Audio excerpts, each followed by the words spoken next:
بسم اللہ الرحمن الرحیم والصلاة والسلام علی اشرف المرسلین وعلی آلہ وصحبہ اجمعین۔ موجودہ حالات میں کرونا وائرس سے بچاؤ کے لیے مختلف تدابیر اختیار کی جا رہی ہیں، اور بعض اسلامی ممالک اور وہ ممالک جہاں پر مسلمان مائنورٹیز میں ہیں وہاں پر ان کو مسجد میں نماز باجماعت ادا کرنے سے بھی روک دیا گیا ہے، حتیٰ کہ جمعہ مسجد میں آ کر ادا کرنے سے بھی روک دیا گیا ہے۔ اس دوران بہت سارے سوالات لوگوں نے پوچھے، اور اس میں جو سوال سب سے زیادہ پوچھا گیا وہ یہ کہ کیا اس حد تک تدبیر اختیار کرنا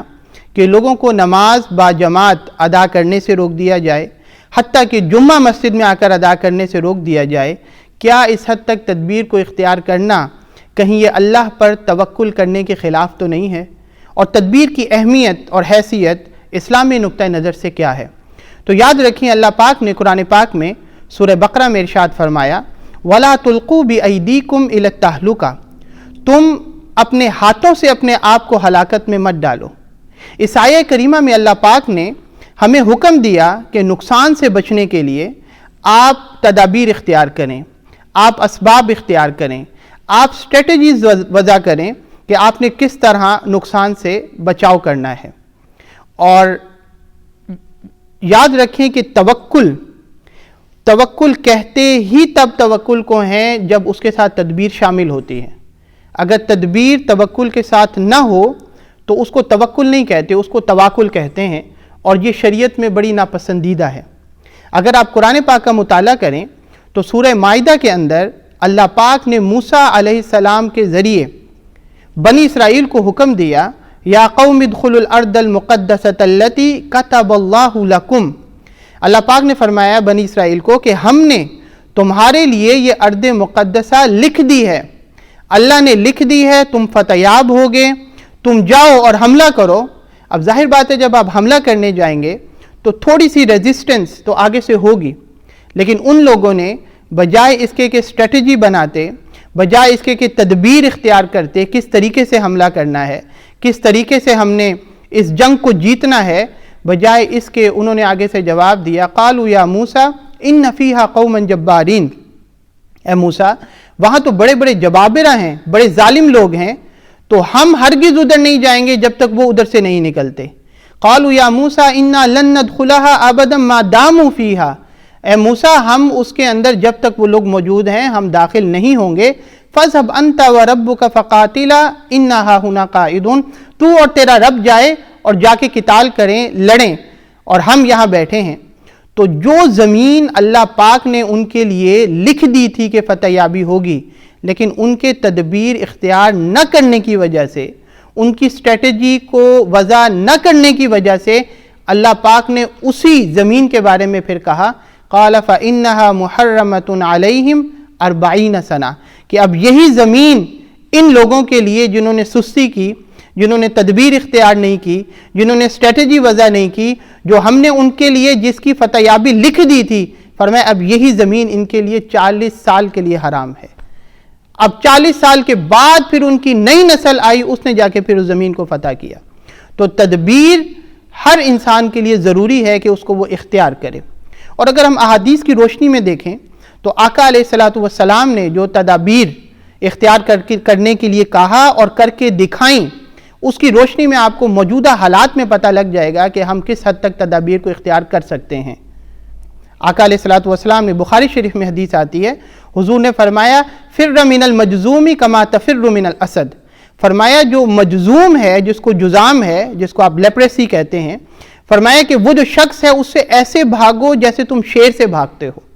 تو آقا علیہ السلام نے کیوں فرمایا کہ اس سے بچ کے رہو، اس سے دور رہو، اس سے ایسے بھاگو جیسے شیر سے بھاگتے ہو؟ کیونکہ حضور بتا رہے ہیں کہ تدبیر اختیار کرو، کہیں ایسا نہ ہو کہ وہ بیماری جو کنٹیجیس ہے، انفیکشیس ہے، جو آگے ٹرانسفر ہوتی ہے، وہ تم کو بھی لگ جائے۔ مسلم شریف میں حدیث آتی ہے، آقا علیہ السلام کے پاس ایک وفد آیا ثقیف سے، بنو ثقیف سے، وہ بیعت کرنے کے لیے آیا، اور حضور کو اطلاع ملی کہ ان میں ایک شخص ہے جس کو جذام ہے، جس کو لیپریسی ہے۔ تو آقا علیہ السلام نے اس شخص کے لیے پیغام بھیجا، فرمایا کہ باقی جو لوگ آئے ہیں ان سے تو بیعت حضور نے کر لی، اور اس کے لیے فرمایا کہ اس کو جا کے کہو قد بایعناک فرجع، کہ ہم نے تمہاری بیعت وہیں سے کر لی، تم واپس لوٹ جاؤ۔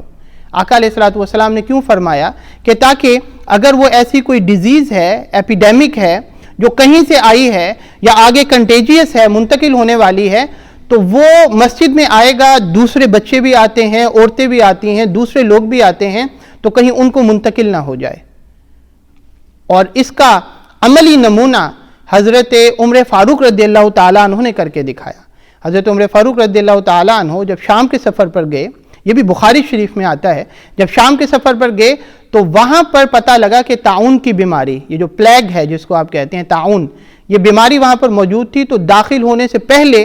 انہوں نے انصاری صحابہ، مہاجرین صحابہ جو تھے اور قریش کے کبار صحابہ، ان سے مشورہ کرنے کے بعد یہ ڈیسیجن لیا کہ ہم اس شہر میں داخل نہیں ہوں گے جہاں پر وہ طاعون ہے، وہ بیماری ہے، اور وہ واپس مدینہ پاک تشریف لے آئے۔ اور آقا علیہ الصلوۃ والسلام نے یہ فرمایا تھا، فرمایا اذا سمعتم بالطاعون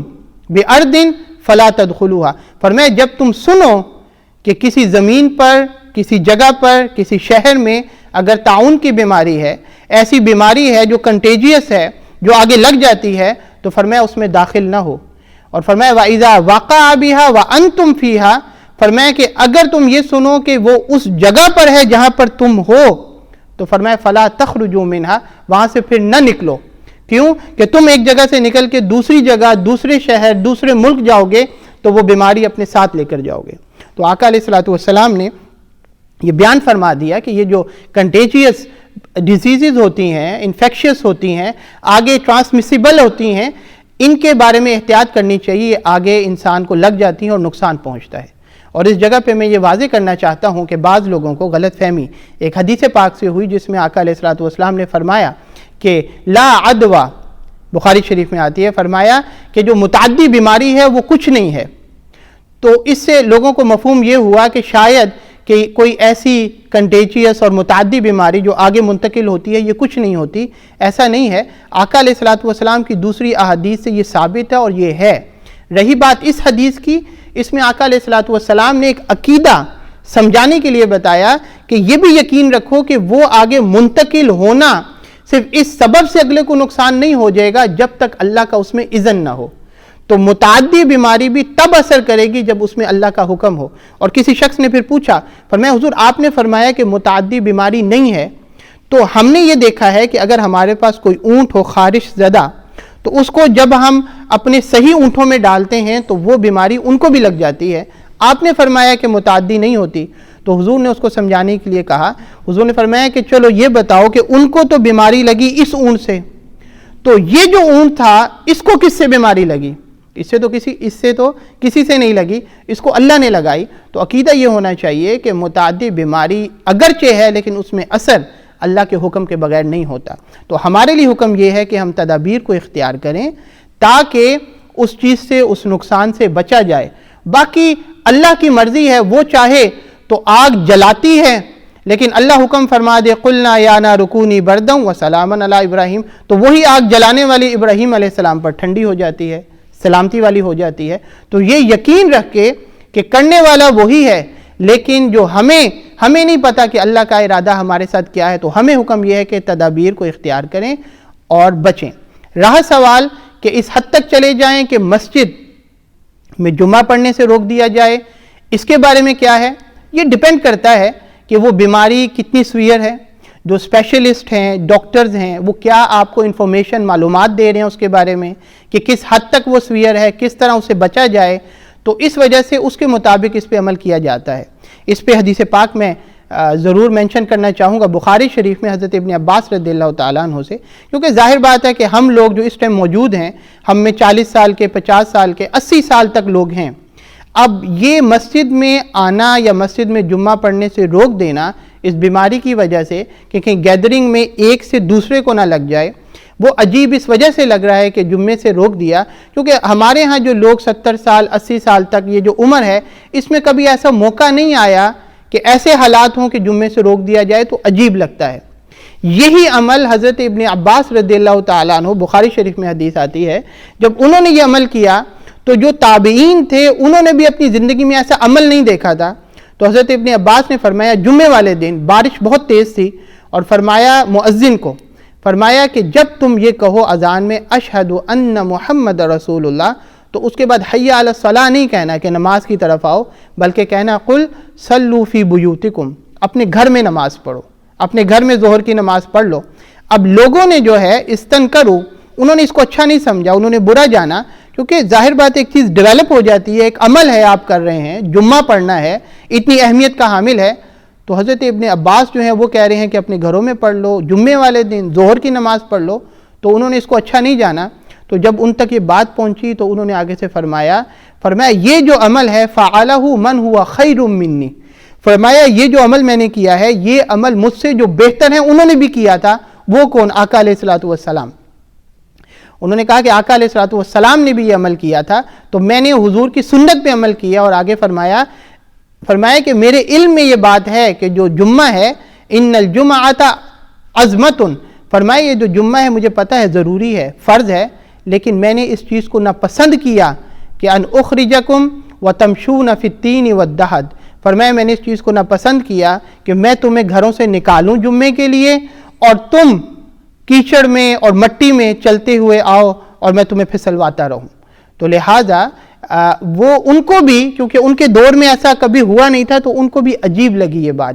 لیکن حضرت ابن عباس رضی اللہ تعالیٰ عنہ نے فرمایا یہ آقا علیہ الصلوۃ والسلام نے بھی عمل کیا ہوا ہے، تو لہٰذا ہماری زندگی میں کیونکہ آیا نہیں تو یہ ذرا عجیب لگتا ہے، تو لہٰذا جو ڈاکٹرز بتا رہے ہیں، جو اسپیشلسٹ بتا رہے ہیں، NHS کی طرف سے آپ کو جو معلومات مل رہی ہیں، اس حساب سے یہ بہت تیزی سے پھیلنے والا ہے، اور ایسا نہیں ہے کہ اس کی کوئی علامات ہیں تو فوراً آپ کو پتہ لگ جاتی ہیں، تو اس وجہ سے مساجد سے روکا گیا۔ اور ابو داؤد میں حدیث آتی ہے آقا علیہ الصلوۃ والسلام نے جو عذر بیان فرمائے مسجد میں نہ آنے کے اور نماز با جماعت پڑھنے کا جو عذر ہے، اس میں خوف اور مرض یہ دونوں بیان فرمائے، تو اس جگہ پہ کیونکہ مرض ہے، خوف ہے، لگ جانے کا بھی ہے، مرض بھی ہے، انسان کو پتہ نہیں کہ شاید اس کو ہے یا نہیں ہے، اس کی علامات ابھی ظاہر نہیں ہوئی ہیں، تو لہذا احتیاطی تدابیر کے طور پر اس سے روکا گیا۔ اللہ پاک ہمیں اپنی دین کی صحیح سمجھ عطا فرمائے۔ وآخر دعوانا ان الحمد للہ رب العالمین۔